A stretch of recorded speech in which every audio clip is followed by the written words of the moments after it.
Hi, Hi, Jamie. hello, Hey, Jamie. hello. Colleen, did you want to give it another minute, see if Nancy joins? Sure. I don't expect Dan, he's away. Hi, Frank. Hey, Frank. I gotta turn my mic on. Hi.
Sherry, I'm in the meeting now.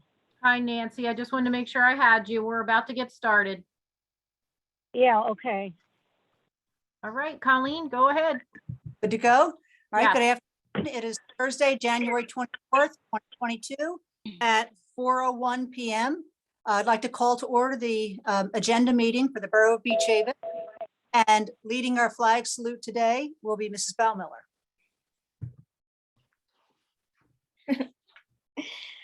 I pledge allegiance to the flag of the United States of America and to the republic for which To it the stands, republic for which it stands, One. one one nation, nation, under God, indivisible, with liberty and justice for all. liberty and justice for all.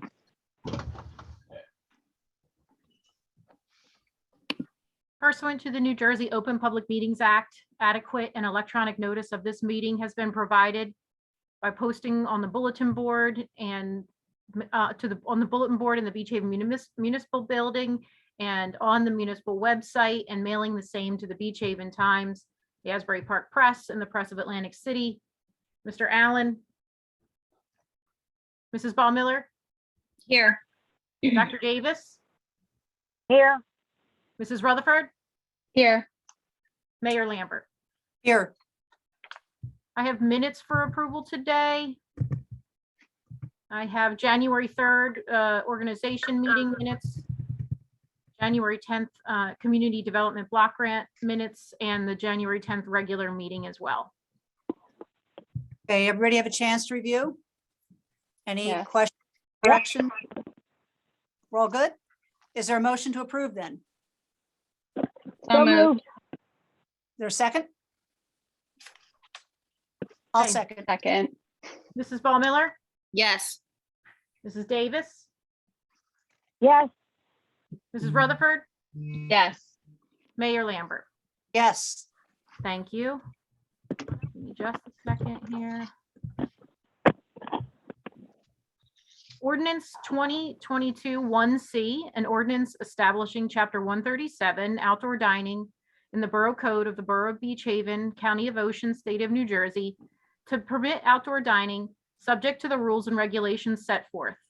And just to give a quick outline of what has been drafted by the mayor and council, the outdoor dining will be permitted on sidewalk areas with 6-foot clearance, decks, patios, or private property. Parking areas will not be permitted. No permanent structures will be permitted to be built. There will be no increase permitted in seating capacity. No live entertainment will be permitted in these areas, the permitted areas. The permitted areas will be valid from April 1st to November 30th, and the fee for the permit is $250.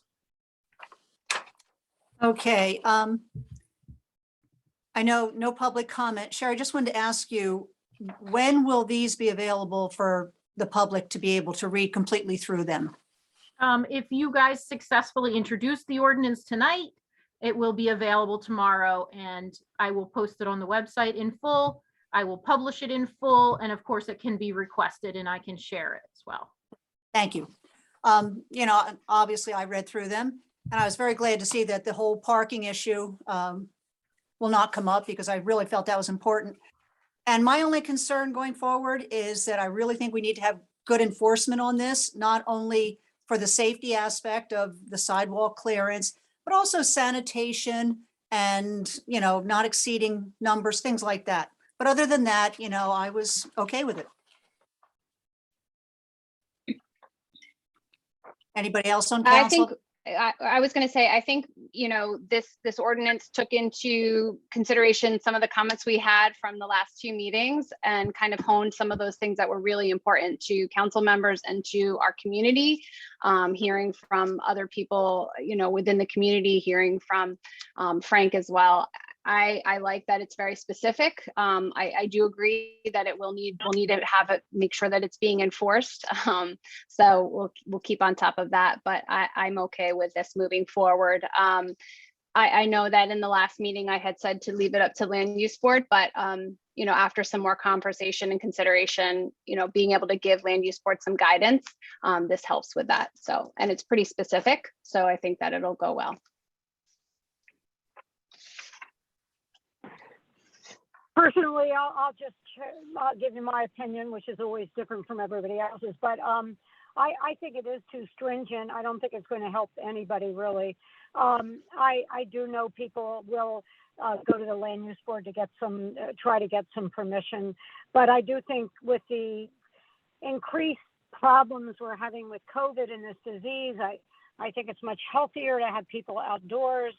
And I think it's really critical that we allow this, but I understand that I'm in the minority here, and I'd rather have something than nothing. So I suppose I'll vote for it. Jamie, do you want to comment or not? No, I'm okay as it's written. Okay, then is there a motion to approve 2022-01C? So moved. Is there a second? Second, Mrs. Ball Miller, Yes. Dr. Davis, Yes, Mrs. Rutherford, yes. Mayor Lambert. Yes. Ordinance 2022-2C, an ordinance amending chapter 180, section 3, swimming pools in the Borough Code of the Borough of Beach Haven, County of Ocean, State of New Jersey, to regulate pool dewatering operations. We've looked at this one a few times. Just a quick summary of what is written in the ordinance. The dewatering will not be permitted between May 30th to September 15th. They must dewater with a silt bag into the closest storm drain. And they must prevent de-icing in the winter months, or prevent icing in the winter months. And they will or may be responsible to clean the roadway gutters if necessary. Okay. Again, not open for public comment, but anybody on council like to make a comment on this? I think we've kind of discussed this in great length. I think a lot of I won't say compromises, but I think a lot of necessary changes were made. And I don't have a problem with this as it is written now. Anybody else want to say? I anything? agree. No, I was just saying, I like the fact that, you know, it gives us a little bit more ability to go back to the companies that are installing these pools to make them responsible to clean up any of the mess that might be there. And hopefully with this on the books, that they'll be a little more cognizant of what they're doing. Any other council like to comment? No? Okay, if that's the case, then is there a motion to approve 2022-02C? So moved. Is there a second? Second. Mrs. Ball Miller, Yes. Dr. Davis, yes, Mrs. Rutherford, Yes. Mayor Lambert. Yes. All matters listed under item consent agenda are considered to be routine by the municipal council and will be enacted by one motion in the form listed. Any items requiring expenditure are supported by a certification of availability of funds, and any item requiring discussion will be removed from the consent agenda and discussed separately. All consent agenda items will be reflected in full in the minutes. Resolution 44 is amending resident requests for handicap parking. 45, authorizing the refund of redemption monies for outside lien holders. 46, executing a shared service agreement with Ocean County for the prosecutors program. 47, authorizing refund of redemption monies to outside lien holders. 48, executing a shared service agreement with Lakewood for truck wash. 52, establishing the Architectural Advisory Committee for 2022. 53 is reappointing emergency management officers for William Traum and Beverly Traum. 54, permitting sidewalk sales. 55, acknowledging a mayoral appointment to the Library Board of Trustees. 56, acknowledging an appointment to the Sewerage Authority. 57, authorizing to advertise for bids for the 2022 Public Works Garage Phase 2 interior improvements. 58, authorizing refund of redemption monies to outside lien holders. 59, approving change order number 1, final for the 2021 fire hydrant replacement project. 60, authorizing an award of an emergency contract for water main repairs pursuant to NJSA 40A:11-6. 61, refunding a tax overpayment. And finally, 62, authorizing refund of redemption monies to outside lien holders. Okay, everybody have a chance to review these? Any questions, anything you want to pull or discuss? And you do have Frank on the line if you have technical questions about some of these projects. I would just like to say that I was at a meeting a couple weeks ago. Frank, Sherry, Chris Carson, our water department, and it was pretty interesting and sobering to find out the condition of our water system, which is basically quite antiquated and in need of a lot of repair and replacement. Frank, the good news is that thankfully the borough has been ahead of this for like the last 10 years. And don't get me wrong, there's a lot of expense coming, but they have taken some preemptive measures and are continuing to do so in terms of the grants or interest-free loans that'll hopefully knock down some costs. But unfortunately, you know, we were talking 50 to 80 years old with some of our pipes, and as you can tell, Yeah. they're in need of repair. So that was the only comment I want to make. Yes, we're working with Frank and our bond counsel, our CFO and Chris to put together a 20-year plan to get us back on the right track. Yes, and not only is it our infrastructure, but is there also a state mandate coming down? So there's a lot in play here, but like I said, I'm thankful the team seems to be on top of it. And it was scary, but it was also kind of good to hear that we have been preparing. So anything else? No? Is there a motion to approve the resolution within the consent agenda? All right, I'll make a motion to approve the resolutions. I'll I'll second second. or not. Thank you. Mrs. Ball Miller, Yes. Dr. Davis, yes, Mrs. Rutherford, Yes. Mayor Lambert. Yes, Okay, and then I'll hand it over to you, Colleen, for general discussion. okay, the two general discussion. The first one is review of the business district study. I just got mine today. Frank's office did a comprehensive study. And I guess, Frank, the best thing to do right now is hand it over to you. Okay, so we prepared this report primarily to discuss mixed-use development and residential development within the business district zone. So the first several pages are background that reference some of the prior information that came from the master plan. We also had a list of current conditions with the number of parcels. I guess I should, for the public's general information, the business district consists of approximately 74 parcels of various sizes that are developed with a commercial use. 103 are presently a residential use. There are 71 commercial sites and 22 residential sites that front Bay Ave between 12th and Pearl Street. As a result of the location of the actual business district, it actually extends back to Delaware Avenue, and it extends also up to Beach Avenue in certain areas. A lot of the homes between Pearl Street and I would say even Second Street, once you get off the boulevard, that's mostly a residential neighborhood now. So when you look at the number of parcels that have been developed residentially, it's not really focusing on the frontage of Bay Avenue, which I think is what we really want to maintain as our business district corridor. So we made recommendations in this report as to prior discussions about density, because you want to encourage business, but you also want to allow residential uses to be above businesses. So the first recommendation we had in the code in this report was permitted principal uses in buildings within the BD district should be amended to allow residential apartments above commercial units, along with density requirements for apartments. The density requirement we're suggesting is 1 unit per 2,000 square foot of land. If you do that, roughly 91% of the properties that front Bay Avenue would be permitted at least 2 apartments over a commercial space without requiring a density variance. Obviously, parking is still a question.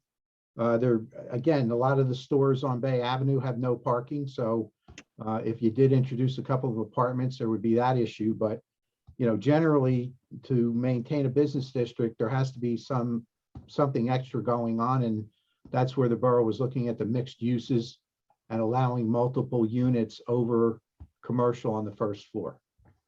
So that was the first recommendation. Currently, the density for residential is 1 unit per 5,000, which kind of doesn't make sense when you're doing a mixed-use building. In addition to that, I think somewhere in the ordinance, there's discussion about the habitable floor area, but that habitable floor area never really applied to the business district. It applies to single family and 2-family homes in residential areas. So we did make a note that we want to make sure that we understand that the habitable floor area ratio in a mixed-use building in a business district does not apply. The next section of the code that we were looking at amending was to designate prohibited uses, which include single-family detached, multifamily detached, 2-family, and hotels and motels. Existing single-family detached, multifamily, and detached, and 2-family shall be considered legal non-conforming uses. Basically, if you have a house in the business district now, it's there. It's technically not conforming, but it exists. Code section 212.7. Again, this would clarify the prohibition of single-family detached, multifamily, and 2-family relative to new residential construction only. We also talked about if you did take a house on an existing lot in the business district, knocked it down and built a business there with apartments, it could never revert back to just a single family once it went through that transition. There was also a concern about if somebody wanted to totally demolish a residential home and reconstruct it. In speaking with your attorney, Emily Gibbons, there's a provision in the municipal land use law that if somebody did that, they would have to come back to the land use board for a use variance, because apparently that's the law. So that may need some further discussion. I know the township passed an ordinance that says, if somebody knocks a residence down, they're permitted to rebuild the residence. But there's some glitch in the municipal land use law that has to be further investigated in order to maybe tweak that a little bit and allow what the borough really wants, which obviously is if somebody's grandfathered with a residential home, they should have a right to continue that, even if they demo it and rebuild new. The next section of the code that we need to adjust is the lot coverage and building coverage in the business district. To really encourage a business, you can't do the 60-40 that we currently have for everything else. It just doesn't work. I mean, we had Fred's Diner came in, we worked with them on porous pavers. They did provide the residential buffer of 10 feet between the business and the residences. But ultimately, we're really covering almost 90%. And so our recommendation is, I believe 75% maximum impervious, additional 15% coverage with porous type materials like brick pavers, and at least 10% remaining as a landscape area, which typically would be the buffer between the commercial and the residential.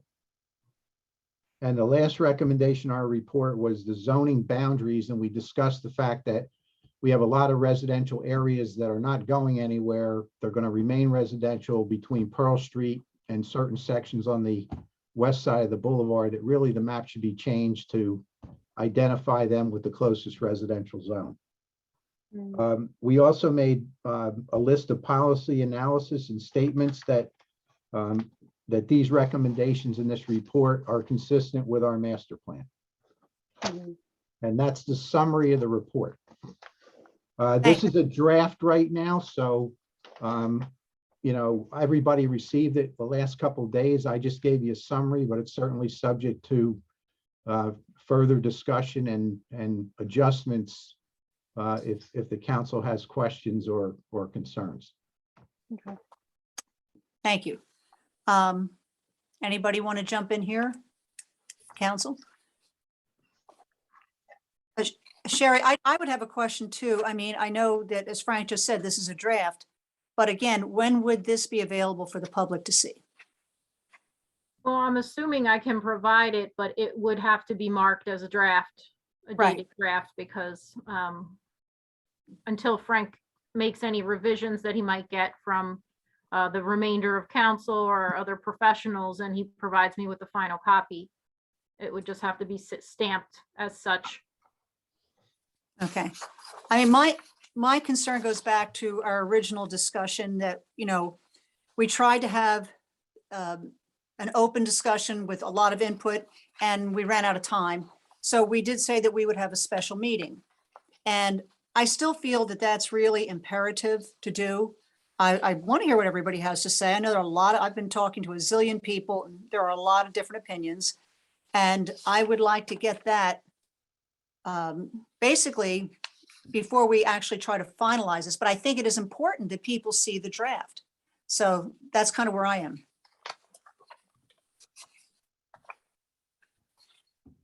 And I anticipate that this study is going to support an ordinance. And that's what you would also like to have as well, right, Colleen? Well, eventually, yes, if we decide to move in that direction. But like I said, I think we need to have a chance to get everybody's opinions, all the input, because we only got a fraction of it last time. We ran out of time. So that's why I'm saying, I think, you know, the important thing is to have a special meeting, air it all out, hear what people have to say. If there's recommendations, you know, we certainly have the professional viewpoint, and I really appreciate that.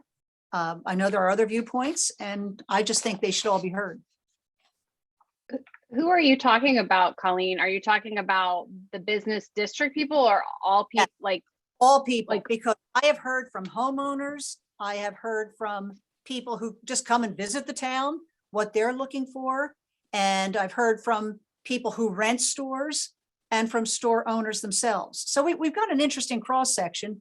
And I think everybody should have a say, because I know they certainly were very vocal before, and I imagine they would still like to be heard. That's my position.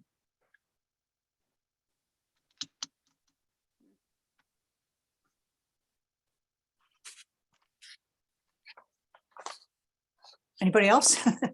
Jamie, you gotta unmute. Sorry. But yeah. The report is supposed to coincide with an ordinance. So I would like a draft ordinance with this if you want to have, you know, a special meeting. But I mean, every meeting has, you know, the ability for public comment, including today. So Right.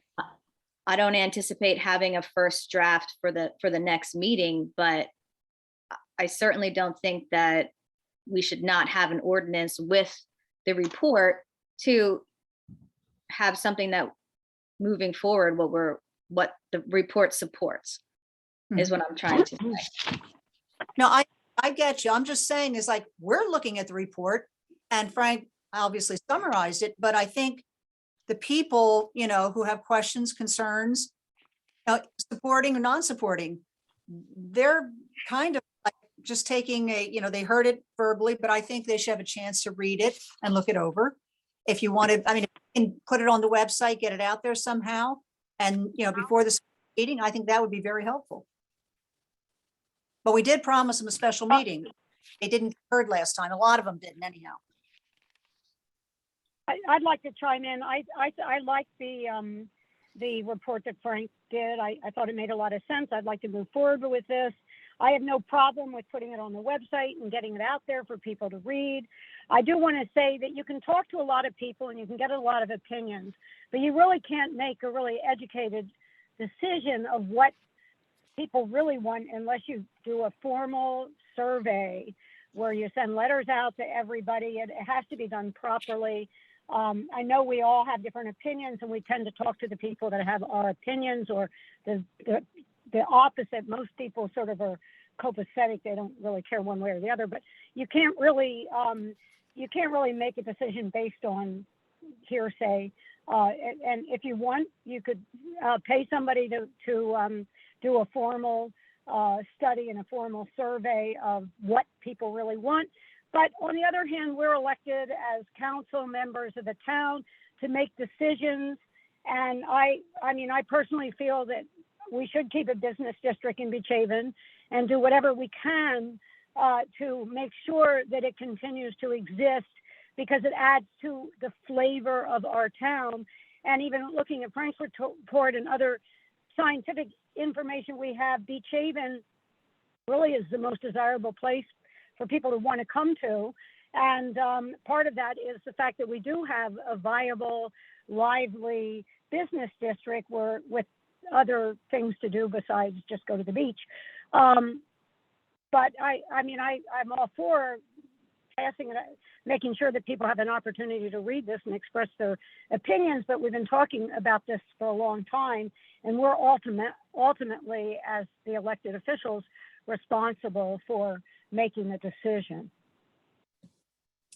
Thank you, So I Nancy. have to say, I can certainly post the draft report on the website. I think if Jamie and Chris and the remainder of council are okay with what the ordinance that could be drafted by the next meeting, which is February 14th, you could introduce, and then both documents would be available until March, what would it be, Jamie? March 4th, I think, or March 6th, where we would have a public hearing on this ordinance. So it would give them plenty of time to review it.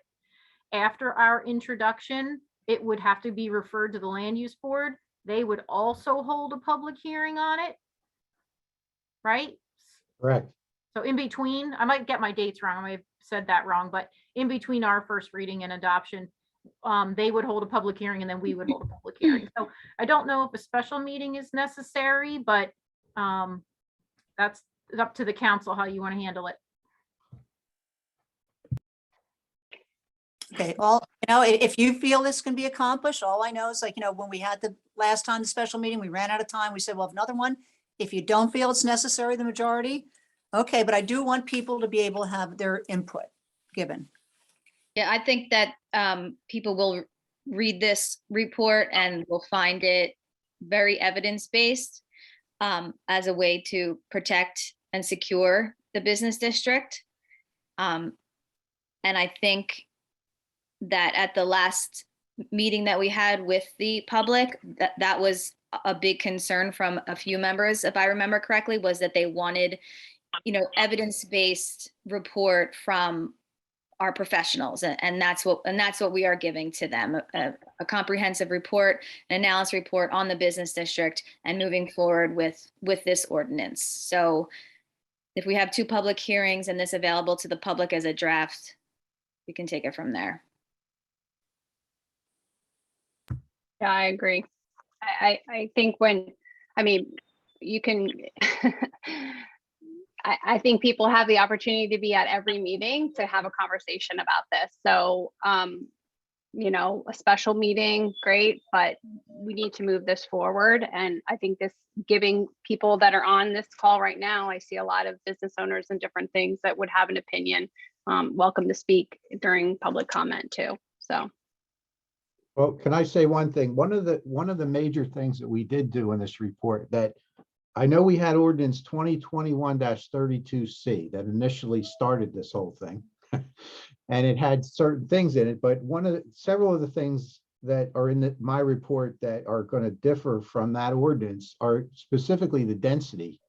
I mean, that initial one had 1 per 5,000 square feet to allow an apartment, and most of the properties weren't even 5,000 square feet and couldn't even get one apartment. So when we really looked at the density, we dropped that down to 1 per 2,000. So, most of the 4,000 square foot lots, 90-something%, could get at least 2 living units to help support a business type use on the first floor, which I think was the main concern, that you have a 10-week season and you may have a business, but having some ancillary apartments to offset some income definitely is a plus.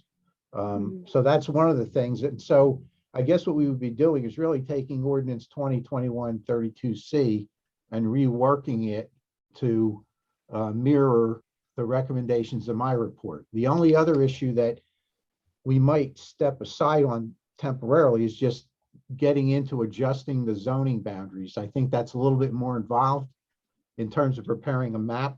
So I would think, other than that recommendation, which can be done anytime, the main part is the residential density, keeping the business district intact, and and those are the main recommendations in the report. Thank you.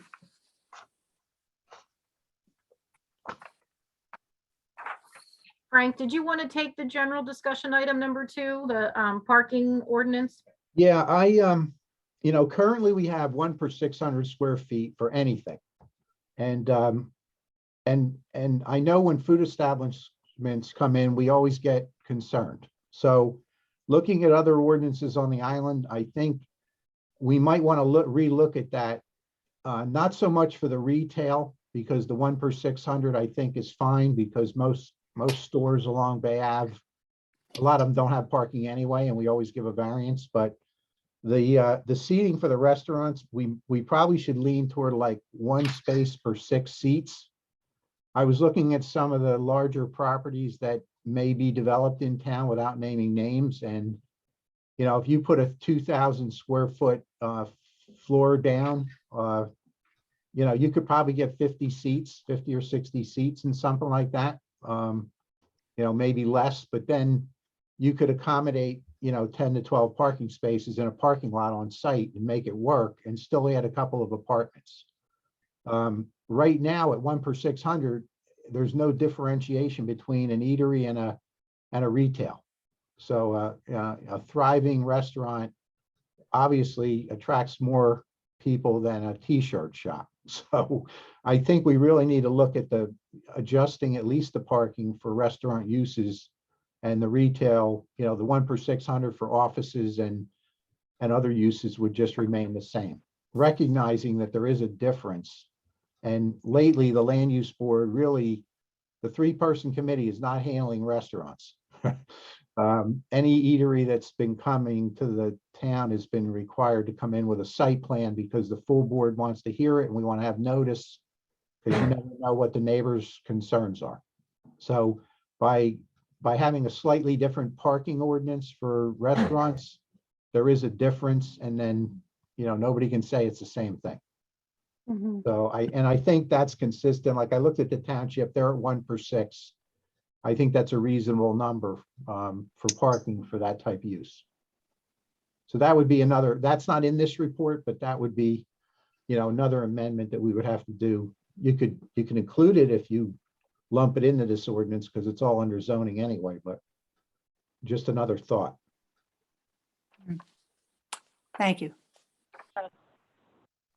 I know my only thought on this, it's kind of interesting, because yeah, parking, I think it's unfortunate it got away in the first place. But now we're seeing restaurants, eateries, everything getting approved with 0 parking. And as you mentioned, and there's 40 some seats. So, hopefully it would do some good, but it's just kind of closing the barn door after the horse, actually, because a lot of these places have already been approved. Right. Any other comments, would- from council? I was just saying it would give guidance for moving forward, and we can't go backwards, we can only go forward. So moving forward, it would help. No, I agree with Frank. Oh, no. I agree with Frank. We've been going back, him and I, we've been going back and forth with these numbers. So I agree with what he has given to us as one parking spot per 6 seats. We went through a couple different scenarios with square footage, and this seemed to work out the best. And we do need to move forward, even though there is not a lot of parking left. We still have a lot of substantial lots that could be converted into restaurants or new restaurants, and we want to make sure that they have the appropriate parking moving forward. I mean, we're in such a intense building boom here. I mean, there's 4 houses on my street that I can look at right now that are being knocked down and rebuilt. So we just really have to be cognizant moving forward. Frank, would this also get incorporated into the BD ordinance, or would you be looking at 2 different ordinances? Oh, you could, I mean, it's all zoning, so you could incorporate it into this. I mean, Okay. I could probably add something to this report that would, substantiate that also. Okay, So that's why I'm saying it's a draft report. We can look at it a little further. We can have everybody read it, and there may be some other items that we want to add. So I think it's a good idea to stamp it draft, put it out there, and we can work on an ordinance and kind of bring them both together at the same time. okay. Frank, can you send me one modified that's stamped draft, please? Yes. Okay, thank you. All right, any other discussion from council? All right, I have a bill list this evening in the amount of $585,789.08. Everybody had a chance to read the bills? Any Yeah. questions? No? Okay, is there a motion to approve the bills? So moved. Is there a second? Second, Mrs. Ball Miller, Yes. Dr. Davis, yes, Mrs. Rutherford, Yes. Mayor Lambert. Yes. Okay, at this time, I would just like to take a moment. I see that I have Courtney Bain on the meeting with us. Not sure if you're all aware, but we have a retirement coming up in the Beach Haven Library. Jean Frazier, our library director, is retiring. And we put out the word that we were looking for a new library director. And we were extremely lucky to get quite a few extremely impressive candidates. We went through 2 rounds of interviews, and so excited to welcome Courtney Bain to the team to be the new Beach Haven Library Director. Courtney, I did want to give you a big introduction and read your bio, and I did not expect to be working from home today, so I don't have it in front of me, but if you could please introduce yourself to everyone and the members of council and just tell us a little bit about yourself. Okay, thanks so much, Sherry. I'm thrilled to be here. I have loved the library for a long time. My in-laws have lived in Beach Haven Terrace since the 1970s. So we always came down in the summers. It's a very special place for my family. And I've worked for many years in several different public libraries in New Jersey, starting out in East Brunswick Public Library, and then about 10 years at Princeton Public Library. And then my husband's job took us overseas for about 10 years. And I was working online for an ancestry company. And then COVID kind of made business difficult, travel difficult. We decided, you know what, we're going to come back to the States and we're going to go to our happy place, which is Long Beach Island. And I saw the ad in the paper, in the sandpaper, and I couldn't believe it. So I applied, and I'm in the job 1 week and I just cannot believe it. The community is warm, they're supportive, they love their library. We've already had 5 school visits in just 1 week, and the principal is a gem. All the teachers are fantastic. I cannot say enough about this week. So I'm so excited to be here. I want to thank you all for giving me this opportunity. And I also want to have open doors if anybody wants any recommendations for programs they want to see, if they want to have any materials added to the library. Basically, we have such a generous community that has given us a great budget, and we'd like to sort of support whatever your needs are. So great to be here, and thank you for having me. You're getting me tearing up, Courtney. Well, I just want to welcome you. I actually was really excited. This week I saw on the Beach Haven Schools Facebook page, they had posted a picture of, we got to meet Miss Courtney. So welcome. We're very excited. The library is such a special place. We absolutely love it. So very happy to have you here and to be a part of our community. So thank you for joining our group. Oh, thank you so much. I cannot tell you how happy I am to be here. That's awesome.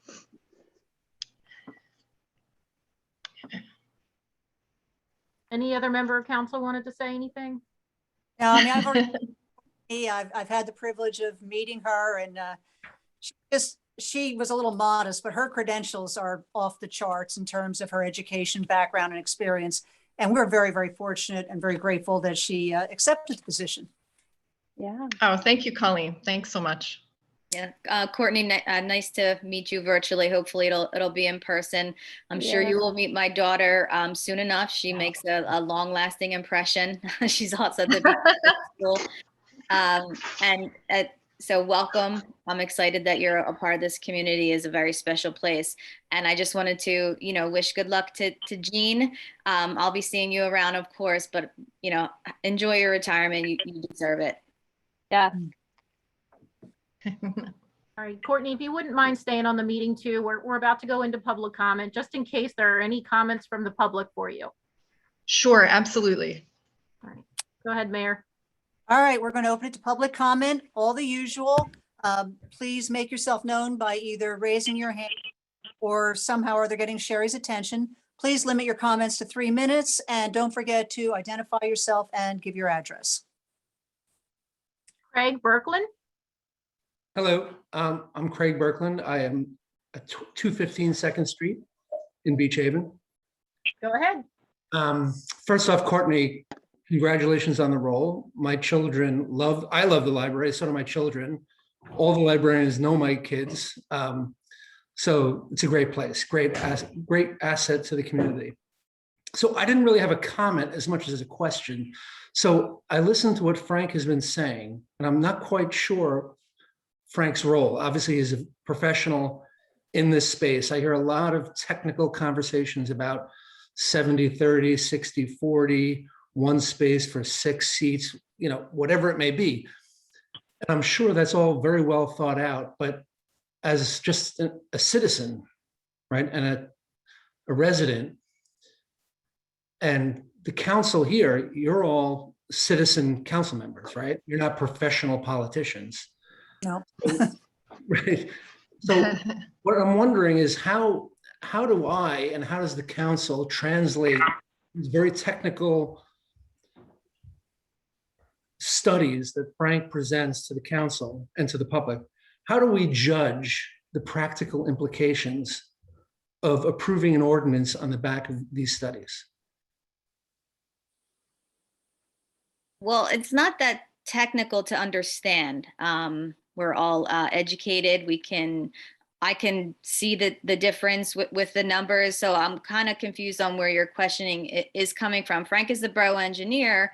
So what I look for is when we're making these ordinances, primarily with zoning, we're looking for numbers that aren't arbitrary, that are based off evidence. So we look at other communities that have similar sizes that we have, similar problems and what they have for solutions, and we incorporate them to best fit our own community as a whole. So we have ideas, we research them, and then we use our professionals so our numbers aren't arbitrary. But as far as being very technical, I mean, I took up to Calc 2, so. No, what I mean is.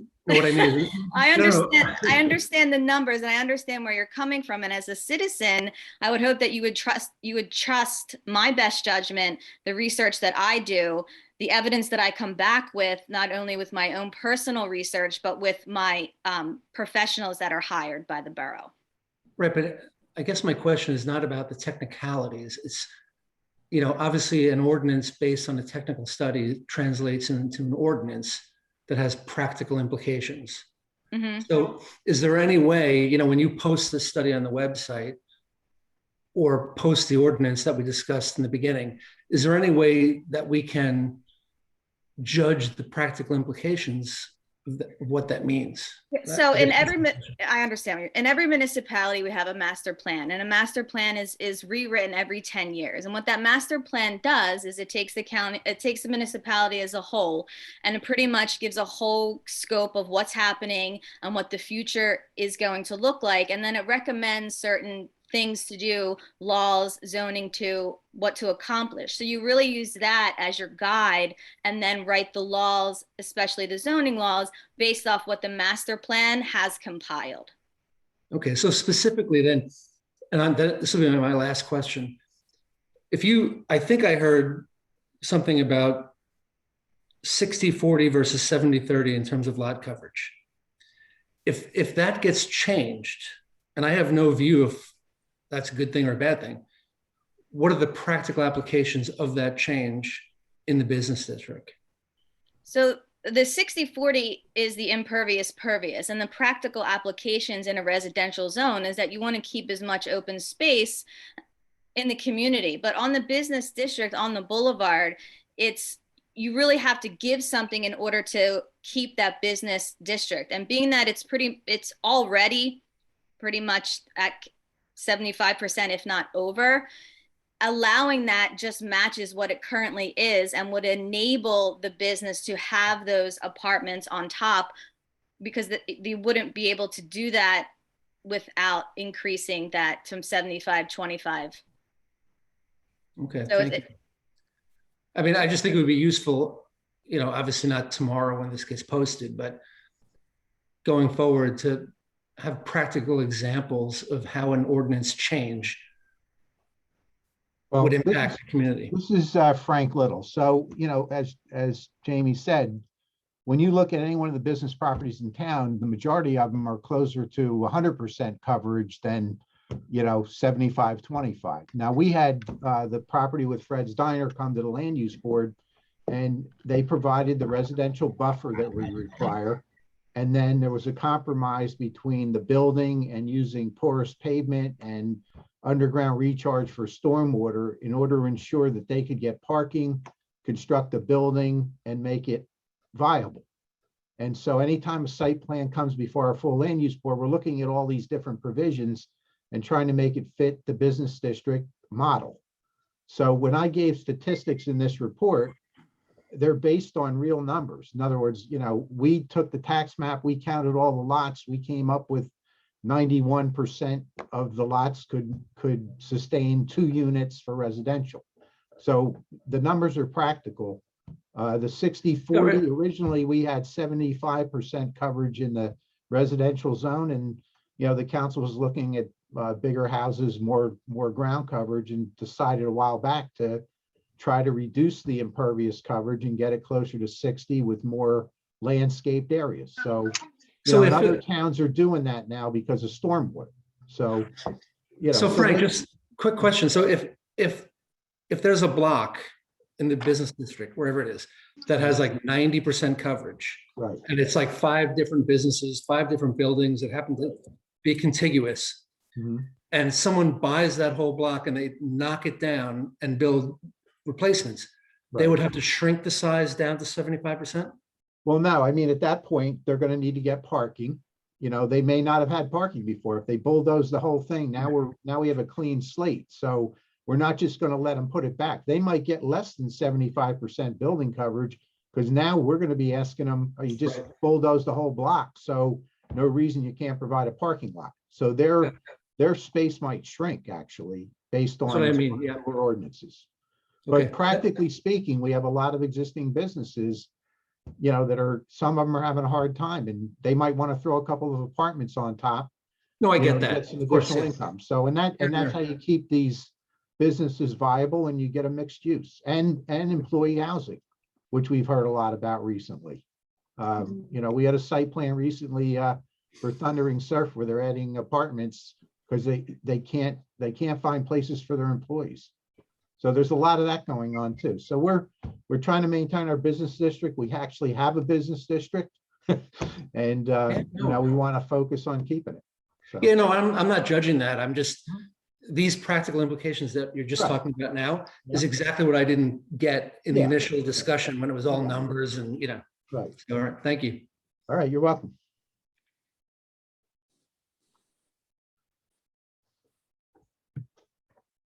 John Harvey.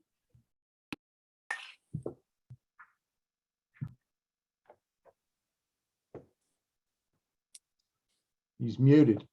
You did. You're muted, John. Got it. Thank you. First of all, Colleen, I wanted to acknowledge for you for the desire to get public input. I think we have made so Can much. you just state your name and address for the record? Yeah, I was muted. John Harvey, 211 Second Street. We've made a lot of progress in the last 2 years in getting the public involved in governance, but we're still not there. And I think when you have big issues like that, I absolutely endorse getting people together to get insight and talk about them. Nancy, you're right. We elect you to make decisions on our partner every 4 years. We get a chance to determine whether you did it or not. In the interim, Jamie, is the opportunity to create trust. And so we talk about this master plan, and it wasn't too long ago where that thing was rushed to a finish in about 2 or 3 months, and almost immediately people started objecting to it. So personally, I'm a trust but validate person on the master plan. So my first point is, I think the more you can get input on issues like this, I think the wisdom of the crowd is important, but don't get this, 2 parts of this. One is not simply making the decision. The second is getting the public to agree with the decision, or at least understand why, so that you minimize any objections after the fact. Even if they don't agree with it, at least they know why. Okay. And that brings me to, Frank, you mentioned something about the, business, residential over business, and it gets us back into the parking issue and limits to parking. And all we have to do is go to Victoria Rose to see the issues that were created with that. So how do you manage that? And I think one of the issues is that all of these dilemmas are tied together, which brings me to my third point. I guess there's more a question for you, Sherry, is, what's on the agenda for the next couple of months to address some of these issues that we had last summer? And you could talk about, some people think it's parking, not parking. You could talk about crowd control. Maybe it's not crowd control, but I'd love to know, because I think this is really important. But if I look at important and urgent, I think this summer is urgent. So I'd love to know, Sherry, and I'll shut up in a second, what plans you have for, we've only got 3 months to go, 4 months to go, and it's 6 months behind us to address some of these issues going forward. Last point, and they're all corrected. Sherry, I got my notice yesterday for fire inspection, to schedule a fire inspection for a rental unit if we're going to rent. And my recollection is all they did when they came in was check if my fire alarms or carbon alarms were working. My question to you is, and I know this issue has come up in another vein, are they also determining what's the maximum occupancy of that rental? And if not, why not? No, this is a requirement from the county for smoke detector, carbon monoxide detector. So we're fulfilling a mandate from the county that those are the things that we need to be checking. If we didn't do it, the county fire marshal would be checking it. But we had an employee that was able, and we would prefer to take that revenue in ourselves. So no, we are doing simply smoke detector, carbon monoxide detector, and fire extinguisher if necessary. So in being progressive and considering all the other issues we have, and I've been looking at on that rental site to see how many people they're saying can fit into certain, and it's outrageous. So why wouldn't we be progressive as a community and also understand what the maximum occupancy should be? And I think that's a fire risk also. I understand the Ocean County gives us a minimum requirement that we have to do. But this ties into the parking and the other issues around the summer. And I know some other people are looking at that from a rental property standpoint. But this is the opportunity where you have a chance to say, John Harvey has 3 bedrooms. He's allowed to have 8 people if I got a bunk bed in one of them. And that there's virtually no compliance with anything in that area.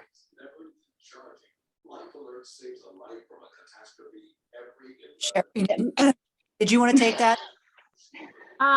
There were so many questions there. I'm not sure. Go ahead, Colleen. No, I was just going to say, So just one question. Why wouldn't we be progressive as a community? And when the fire inspector comes in, say that if you have 3 bedrooms, I want you to know that your maximum occupancy is 8 people. That's the only question. No, I thought the question was, how am I preparing for the summer months? And that was part of it. That was I'm sorry, there were 3 questions. You're right, Sherry. Thank you. Okay, because so I'm preparing by meeting with the department heads and preparing our salary and wage budgets and our operating budgets. I work the day-to-day operations. I implement the policies and the ordinance that are put in place by council. So that's what I'm preparing for: hiring, preparing for the summer, making sure we have enough staff, whatever the chief of police needs for summer specials, that kind of thing. So that's how I'm preparing. Okay. I'll just jump in because actually Sherry and I did have a brief discussion about this week, and we talked about the rental registry, but that kind of went away about, what, 15 years ago. And, I don't know that they would come up this summer. The whole problem about over renting, and that, I think we're seeing that. The problem is that, the more people you squeeze in, the more rent you can ask. But the quality of life for the other people in the neighborhood may be affected. And I do think that's a discussion. I'm not sure exactly when we'd be able to do that. I hear what you're saying, and it does tie in with the parking. Another little bit of bad news I got that was not going to help is the fact that the acting attorney general at a luncheon back in November said he heard the shore communities and our outcry over the problem we have with the kids. And he said, we're on it. And we were all like, oh, thank God, we're going to get some relief. We're going to get some help. And his thought was that they're going to step up availability to teach us how to do curbside and in-house adjustments. And that's no help at all. I'm sorry. So we have to look at the fact that we are going to have kind of probably a, very similar summer. And we do need to be proactive. I'm not sure where to go with this rental registry. We talked about it, and Sherry, you said you didn't think it come off the books for a reason or whatever, but I think the other thing is too that, and I don't mean to make this back on the people, but people need to say, hey, there's 15 people in a 3-bedroom Cape, what's going on? And get the police over there too. I think that can only be complemented by the town taking a step. And the only urgency I'll share with you is you're not going to get another chance like this inspection registration period, which let's presume is the next 2 months, to be able to do that. If you don't do it now, it's off till next year. It's not going to happen before then. And I think all it is saying, okay, I went through the house. They go through my house anyway. Say, John's got 3 bedrooms. He's got 4 beds in the attic. No, we shouldn't put people up there in a rental. So you got 3 bedrooms. So now you're 8 people, which is roughly the guideline it should be. And I think if we miss this opportunity now, we wait another year. My concern with this is not that we're recording it. My concern with this is the enforcement of it. Right. And how this enforcement could be devastating for families that come here and share it with another family and are treating it well and dining in our restaurants and swimming at our beaches and sleeping the kids on the pullout and, making the most of the family vacation. And collection of the data is one thing, but turning it around and using it as an enforcement tool could turn around and hurt the business district, could hurt the borough. But help the community. We still have to maintain, like we were talking about, a viable business district, bring people here. We have an animal house ordinance on the books. We have a noise ordinance. We have parking statutes. All those things could already be enforced. That's my opinion. but none of them provide a specific measure that then, Colleen, I could say, I know they're supposed to have 10 people, I see 14. And most of us don't want to be squealing on neighbors, but if I had a specific guideline and I saw a house that was a problem, I'd make a call. My worry is who would respond to that. But I don't think without an absolute number.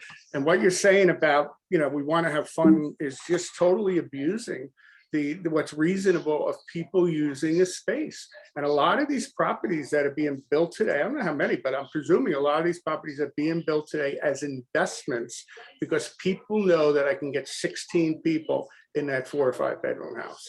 And that's a problem. And it's also a fire hazard. I'm going to leave it to the council to figure out what you do, but I think this is a really important issue for many reasons, including minimizing the demand during the peak season. And it has to be a balance, Sherry. We want people to have fun, but it also got to be protected for the people that live here and pay the taxes. Thanks, John. You're welcome. Any other member of the public wish to be heard? If you could raise an electronic hand.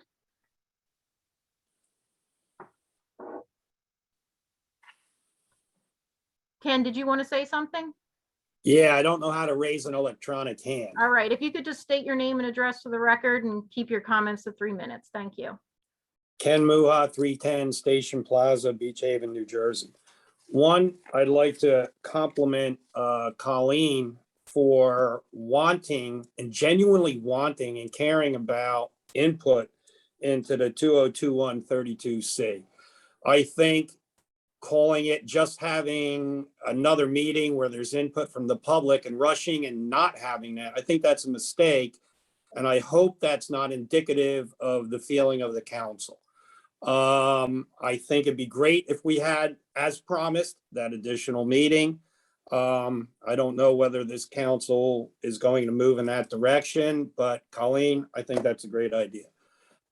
Secondly, the one, Frank, I know that it wasn't specific. I think that the density with the 2021-32C is great. I think that's wonderful.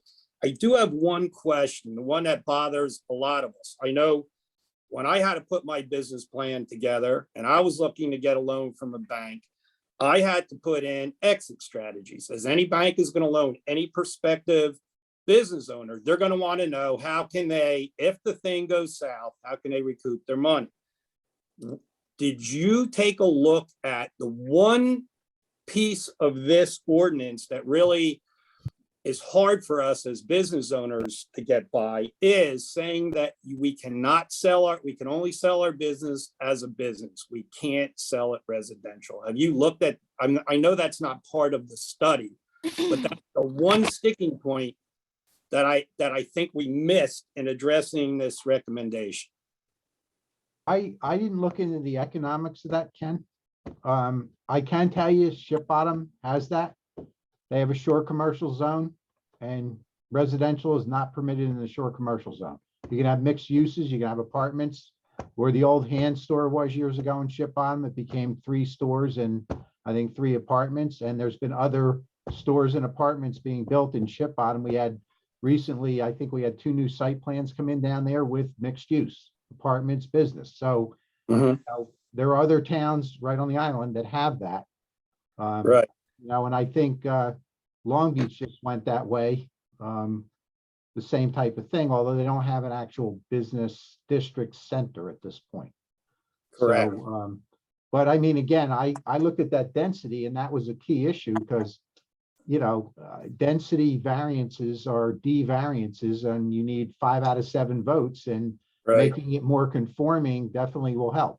We know we're going to be giving variances for parking on retail and things like that, because that's the nature of our district. But, we're trying to attract businesses and attract, people that will use these businesses. So I think the recommendations that you put in, the ones that I heard, I think they're wonderful, especially the density. I think that will help.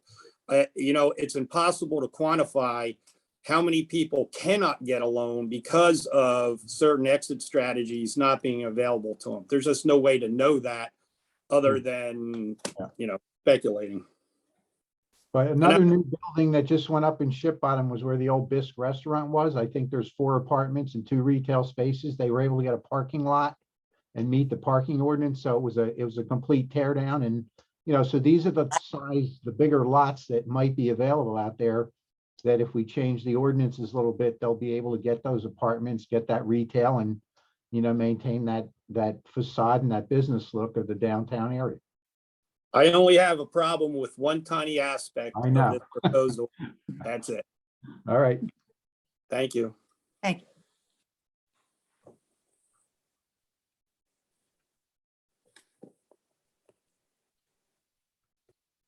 John Halpern.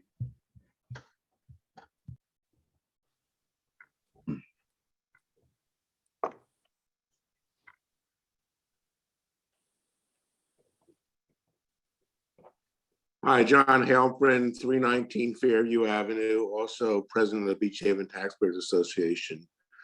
I agree with Ken and what he just said. We had a meeting over the business district ordinance with the business owners because under full transparency, we wanted to get input before an ordinance was introduced, and that was made clear. There was also discussions of an economic impact study of any zoning ordinance. So I do commend the mayor. I think that to have a follow-up meeting before an ordinance introduced would be best served for everyone who has a stake in this. And as Ken said, one of the major concerns when the ordinance was introduced was that these businesses bought these properties, opened their businesses without any restrictions. And now if they wanted to sell it, they have restrictions imposed upon them. So I do recommend highly that we have another meeting before the ordinance is introduced. Regarding outdoor dining, I want to refer you to a great article in the Sam paper from last week by the deputy mayor of Harvey Cedars, John Imperial. He made some really great points. And one of the major points that struck me is that we should not burden these businesses with any other further restrictions than they currently have. We believe that COVID is still rampant. We should do all we can to support the restaurants because without their support, we do not want to have a situation where we have a dying community where businesses are struggling just to get by in a shortened season. Thanks very much.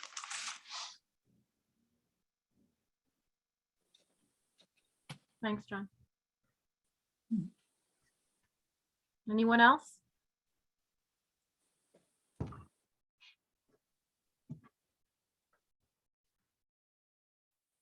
Seeing none?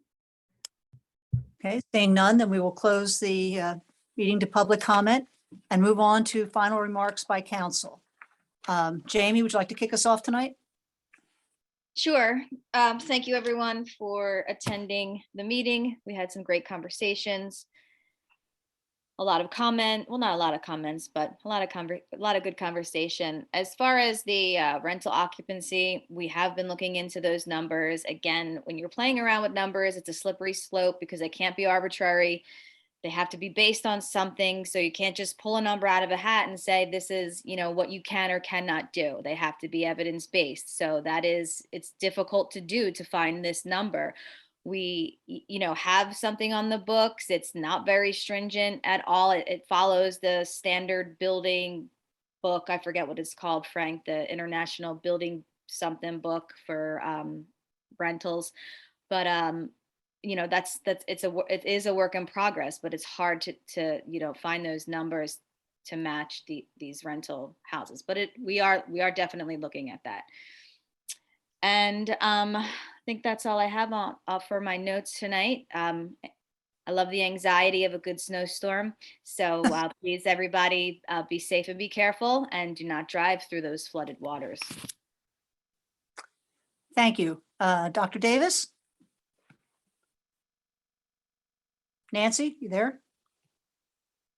Yeah, I'm there. I just was muted. I really don't have much to say. I hope the storm isn't so bad. I'm on my way to Florida, so I'm going to be gone for a couple of weeks. I tend to agree with John about the outdoor dining. I think we need to be a little more lenient with restaurants. But that's about all I have to say.